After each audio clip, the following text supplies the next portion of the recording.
ಇನ್ನು ಪಟ್ಟದ ಫೈಟ್ನ ನಡುವೆಯೇ ದೆಹಲಿಗೆ ತೆರಳಿದ್ದಾರೆ ಸತೀಶ್ ಜಾರಕಿಹೊಳಿ ಅವರು. ಬೆಂಗಳೂರಿನಿಂದ ದೆಹಲಿಗೆ ತೆರಳಿದ್ದಾರೆ ಸತೀಶ್ ಜಾರಕಿಹೊಳಿ ಅವರು.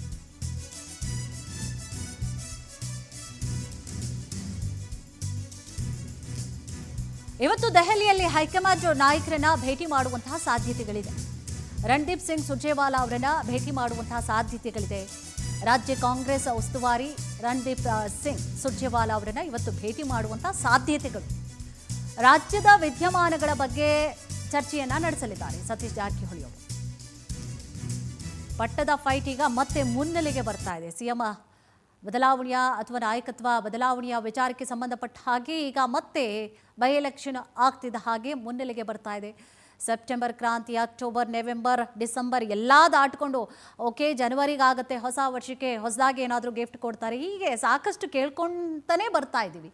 ಇದರ ಬೆನ್ನಲ್ಲೇ ಒಂದಿಷ್ಟು ಈಗಾಗಲೇ ಹೈಕಮಾಂಡ್ ನಾಯಕರನ್ನ ಕೂಡ ಭೇಟಿಯಾಗಿ ಬರ್ತಾ ಇದ್ದಾರೆ.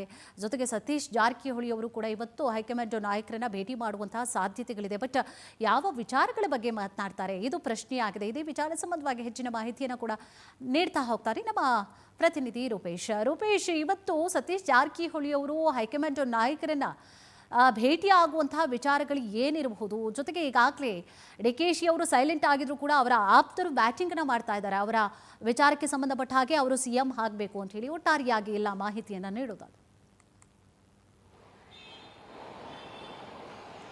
ಕುಸುಮ, ಈಗ ರಾಜ್ಯ ರಾಜಕಾರಣದಲ್ಲಿ ರಾಜಕೀಯ ಮೇಲಾಟಗಳಾಗ್ತಾ ಇದೆ. ಏನೇನು ಅಂತ ಹೇಳಿದ್ರೆ, ಒಂದು ಕಡೆ ಡಿಕೆ ಶಿವಕುಮಾರ್ ಅವರು ದೆಹಲಿಗೆ ಹೋಗಿದ್ರು. ಡಿಕೆ ಶಿವಕುಮಾರ್ ಕೇವಲ ಡಿಕೆ ಶಿವಕುಮಾರ್ ಮಾತ್ರ ಅಲ್ಲ, ಡಿಕೆ ಸುರೇಶ್ ಅವರು ಕೂಡ ದೆಹಲಿಗೆ ಹೋಗಿ ಒಂದು ಚರ್ಚೆಯನ್ನ ಮಾಡಿದ್ದಾರೆ. ಏನಂತ ಹೇಳಿದ್ರೆ, ಒಂದು ಮಾತನ್ನ ಕೊಟ್ಟಿದ್ರಿ, 2.5 ವರ್ಷ ಅಂತ ಹೇಳಿದ್ರಿ.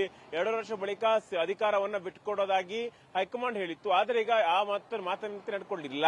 ಹೀಗಾಗಿ ತಾರ್ಕಿಕ ಅಂತ್ಯ ಅಂದ್ರೆ ಸಿಎಂ ಗದ್ದುಗೆ ಯಾರಿರ್ಬೇಕು ಅಂತ ಹೇಳಿ ಒಂದು ತಾರ್ಕಿಕ ಅಂತ್ಯವನ್ನು ಕಾಣಿಸಬೇಕು ಅಂತ ಹೇಳಿ ಸಿಎಂ ಆಗಬೇಕು ಅಂತ ಹೇಳಿ ಡಿಕೆ ಶಿವಕುಮಾರ್ ದೊಡ್ಡ ಮಟ್ಟ ಪಟ್ಟನ್ನ ಹಿಡಿದ್ರು. ಆದ್ರೆ ಈಗ ಸಿಎಂ ಆಪ್ತರು ಕೂಡ ಇದು ಕೌಂಟರ್ ನರೇಷನ್ ಅನ್ನು ಮಾಡ್ತಾ ಇದ್ದಾರೆ. ಸಿಎಂ ಮುಂದಿನ ವಾರ ದೆಹಲಿಗೆ ಹೋಗ್ತಾರೆ.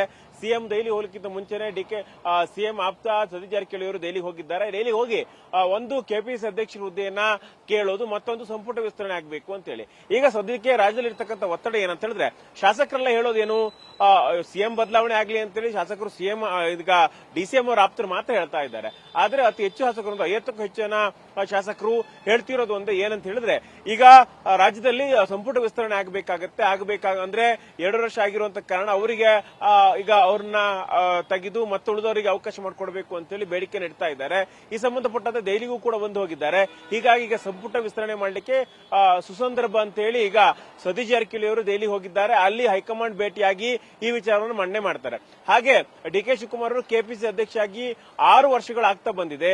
ಹೀಗಾಗಿ ಮುಂದೆ ಚುನಾವಣೆಯನ್ನ ಎದುರಿಸಬೇಕಾಗತ್ತೆ. ಹೀಗಾಗಿ ಬೇರೆ ನಾಯಕತ್ವ ಕೊಡಬೇಕಂದ್ರೆ ಈಗಾಗಲೇ ಡಿಸಿಎಂ ಹುದ್ದೆಯನ್ನು ಅಲಂಕರಿಸುವಂತಹ ಡಿಕೆ ಶಿವಕುಮಾರ್ಗೆ 2 ಹುದ್ದೆ ಕೊಡೋದ್ರಲ್ಲಿ ಅರ್ಥ ಇಲ್ಲ. ಹೀಗಾಗಿ ಪಕ್ಷ ಮತ್ತಷ್ಟು ಸದೃಢ ಆಗಬೇಕಾದ್ರೆ ಡಿಕೆ ಶಿವಕುಮಾರ್ಗೆ ಕೆಪಿಸಿ ಹುದ್ದೆಯಿಂದ ಕೊಟ್ಟು ಬೇರೆ ನಾಯಕರಿಗೆ ಅವಕಾಶ ಮಾಡಿಕೊಡ್ಬೇಕು ಅಂತ ಹೇಳಿ ಪಟ್ಟನ್ನು ಹಿಡಿಯೋರಿದ್ದಾರೆ. ಅದೇ ರೀತಿ ಈಗ ಅತ್ತ ಕಡೆ ಸತೀಶ್ ಜಾರಕಿಹೊಳಿ ದೆಹಲಿಗೆ ಹೋಗ್ತಾ ಇದ್ದಂತೆ ಡಿಕೆ ಶಿವಕುಮಾರ್ ಟೀಮ್ ಕೂಡ ಮತ್ತಷ್ಟು ಆಕ್ಟಿವ್ ಆಗಿದೆ. ಇವತ್ತು ಒಪ್ಪಂದ ಆಗಿದ್ದು ನಿಜ ಅಂತ ಹೇಳಿ ಮತ್ತೆ ಪುನಃ ರಂಗನಾಥ್ ಅವರು ಮಾತಾಡಿದ್ದಾರೆ. ಈ ಮೂಲಕವಾಗಿ ಒಪ್ಪಂದದ ದೊಡ್ಡ ಮಟ್ಟ ಚರ್ಚೆ ಆಗಿತ್ತಲ್ಲ, ಆ ಚರ್ಚೆಯನ್ನು ಮತ್ತೆ ರಾಜ್ಯ ರಾಜಕಾರಣದಲ್ಲಿ ಚರ್ಚೆಗೆ ಇಡುವಂತಹ ಪ್ರಯತ್ನವನ್ನ ಡಿಕೆ ಆಪ್ತರು ಕೂಡ ಮಾಡ್ತಾ ಇದ್ದಾರೆ. ಇವೆಲ್ಲವೂ ಕೂಡ ರಾಜ್ಯ ರಾಜಕಾರಣದಲ್ಲಿ ದೊಡ್ಡ ಮಟ್ಟ ಬದಲಾವಣೆ ಆಗಬಹುದು ಅಥವಾ ದೊಡ್ಡ ಮಟ್ಟ ಕ್ರಾಂತಿ ಆಗಬಹುದು ಅನ್ನೋದಕ್ಕೆ ಮುನ್ಸೂಚನೆ ಕೊಟ್ಟ ಕಾಣ್ತಾ ಇದೆ. ಕುಸುಮ, ತಮ್ಮೆಲ್ಲ ಡೀಟೇಲ್ಸ್ಗಾಗಿ